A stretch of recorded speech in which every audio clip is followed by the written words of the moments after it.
Halo teman-teman, selamat pagi. Apa kabar Anda hari ini?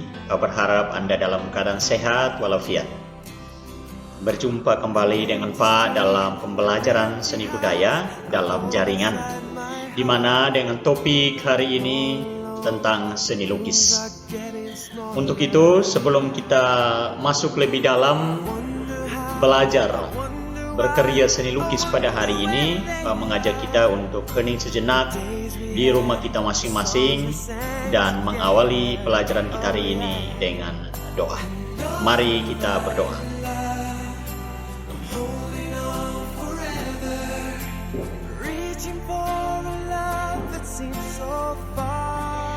Oke teman-teman, setelah kita berdoa bersama, mari kita langsung masuk pada pelajaran kita hari ini. Yang pertama yang kita lihat adalah tujuan pembelajaran. Ya, ada 3 tujuan pembelajaran yang akan kita capai pada hari ini. Yang pertama, siswa mampu mendefinisikan berbagai macam alat dan bahan berkarya seni lukis. Ya. Yang kedua, siswa mampu membuat sketsa lukisan dengan berbagai tema. Yang ketiga, siswa mampu berkarya seni lukis dengan berbagai media yang ada di lingkungan sekitar. Ya. Oke. Jadi kira-kira itu ada 3 poin yang kita akan bahas. Nah, yang pertama yang kita lihat adalah tema seni lukis. Tema adalah gagasan, ide atau pokok pikiran yang ada dalam sebuah karya seni, baik dalam bentuk karya seni rupa 2 dimensi maupun seni rupa 3 dimensi. Ya, jadi itu. Ya. Yang berikut adalah tema-tema pembuatan karya seni rupa. Antara lain,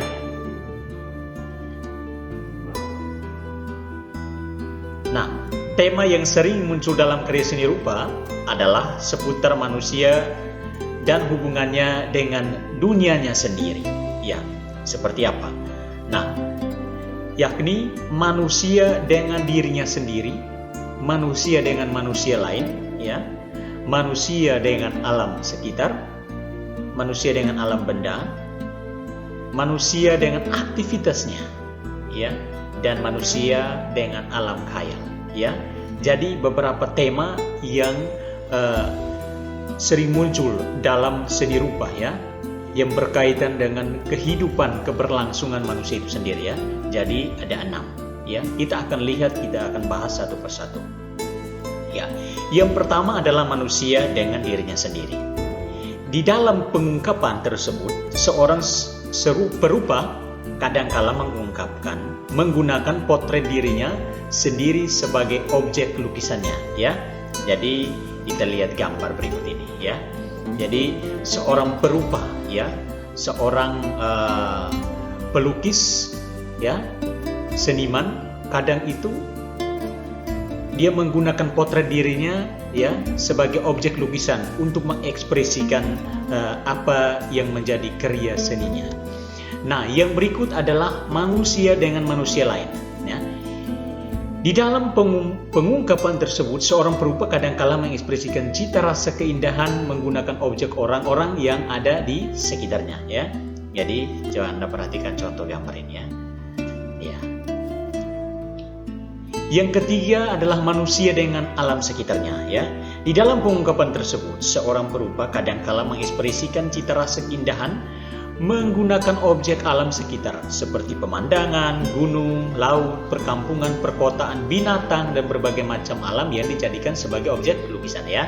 Kita lihat, ya, gambar berikut ini adalah objek lukisan binatang. Ya. Oke, lanjut. Yang berikut adalah manusia dengan alam benda. Di dalam pengungkapan tersebut, seorang perupa kadangkala mengekspresikan cita rasa keindahan menggunakan objek benda di sekitarnya, seperti gelas, cangkir, kendi, teko, vas bunga, guci, botol, sepatu, lemari, meja kursi, buah-buahan, bunga, dan lainnya. Keunikan dari benda-benda tersebut ada yang berbentuk silindris, kubistis, organis, atau bentuk bebas, ya. Anda perhatikan gambar. Perhatikan juga di buku yang sudah dibagikan kepada Anda di dalamnya ada ya, tertulis di situ ya.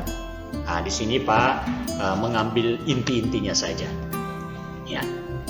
Yang berikut adalah manusia dengan aktivitasnya ya.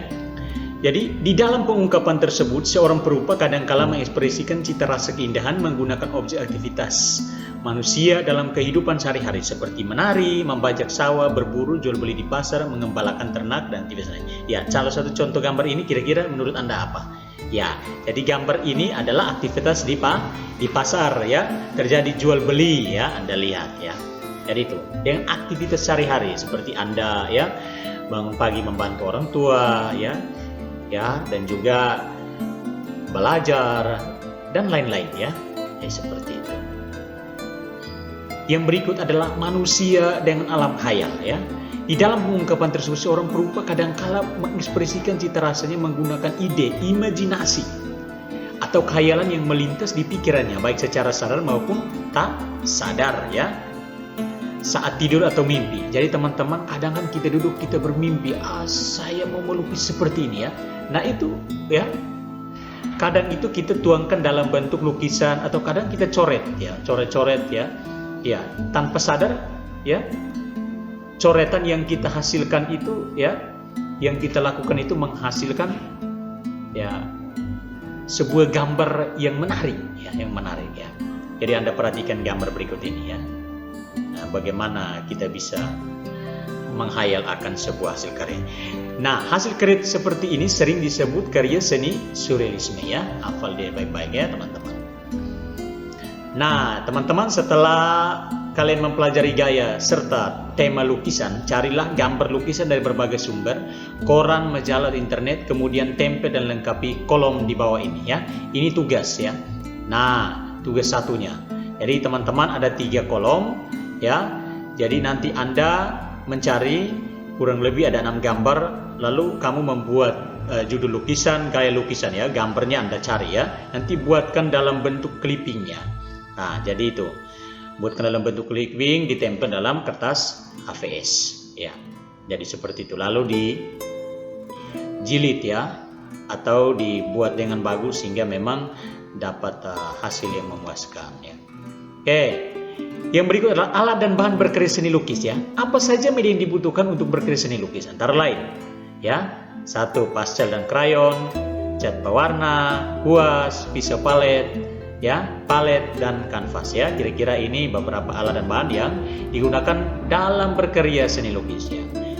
Ya, yang berikut adalah jenis lukisan, teknik dan bahan yang digunakan. Ada beberapa teknik yang digunakan dalam melukis, antara lain yang pertama lukisan cat air. Teknik akuarel adalah melukis dengan sapuan warna tipis sehingga menghasilkan karya seni lukis yang transparan. Media dan bahan yang digunakan adalah cat air dan kertas ya.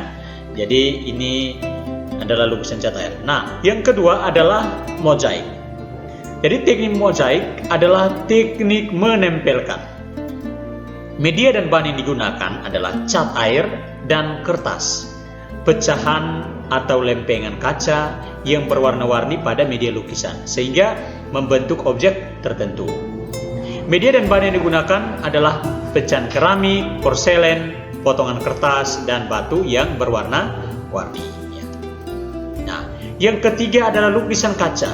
Teknik lukisan kaca adalah teknik berkarya seni lukis pada hiasan pintu dan jendela bangunan besar seperti rumah, istana, tempat peribadatan dan lainnya.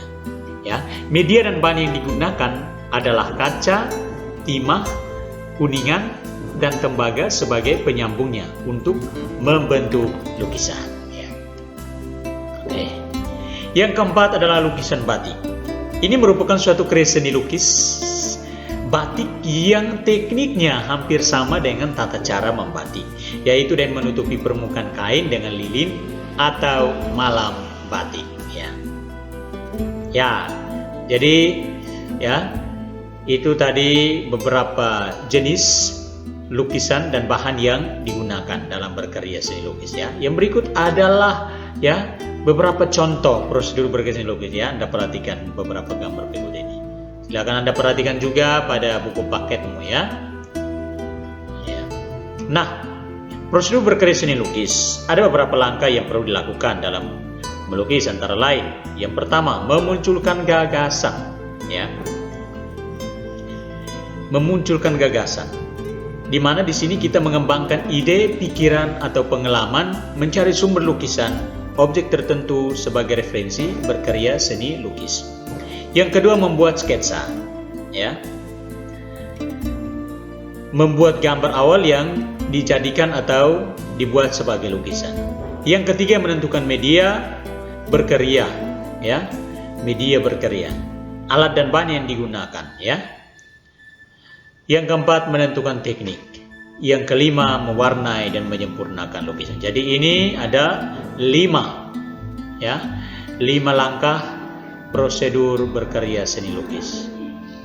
Nah, teman-teman, yang berikut ini adalah tugas, ya, tugas 2, ya. Selanjutnya silahkan Anda menjawab pertanyaan berikut ini. Yang pertama, buatlah sebuah lukisan secara mandiri dengan terlebih dahulu menentukan tema dan judul lukisan. Yang kedua, melukis pada karton, papan, dan triplex, ya, atau Anda pilih salah satu, kira-kira menggunakan karton, papan, atau triplex. Yang ketiga, hasil lukisan diwarnai, di-varnish atau dicat sesuai dengan objek gambar yang dilukis, ya.